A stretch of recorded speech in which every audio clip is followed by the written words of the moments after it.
Hoy nos temos edição de Real Estate em Barrio. Nós está junto com o notário Marion Trump, o staff está junto conosco para por elaborar riba lo que está a lei de gerência. Tópico que tem houve petição riba gele, então vez mais edição aqui nós bini com o que está a lei de gerência. Ronda rubo agora que não tem houve problema pelo que está caso de gerência, tem houve propriedade que está para baixo e a importância está para a comunidade por si e sabe também que está cambiando legalmente agora que não está ajudando para por trazer caso de gerência e como companhia também de bens raízes na Aruba nós está enfocado hopi riba lo que está ajudando nossa comunidade chega na propriedade e hopi viaja a propriedade não que está em deterioro after para no momento na aqui está caso de gerência pois essa aqui te ajuda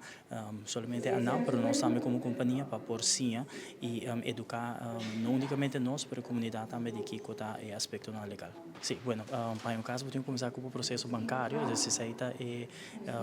para o meu aspecto, para você aqui que tem presupuesto que você traga com ele, se nós traga para o que tem caso de gerência, nós temos que começar a identificar quem é herdeiro, quem é a gerência, em que momento ela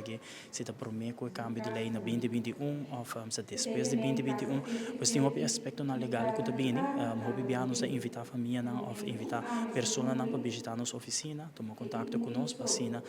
nós por guia não tem processo aqui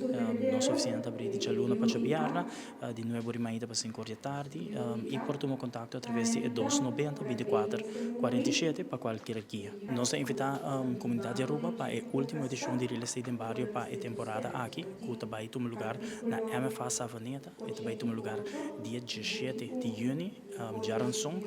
começando por 6h30 da tarde, essa aqui na MFA Savaneta, nós invitamos todo mundo para vir bem escuta o que tem cambio na lei que está aspecto não que o botinho tem conta com ele no momento que o botinho propriedade de gerência.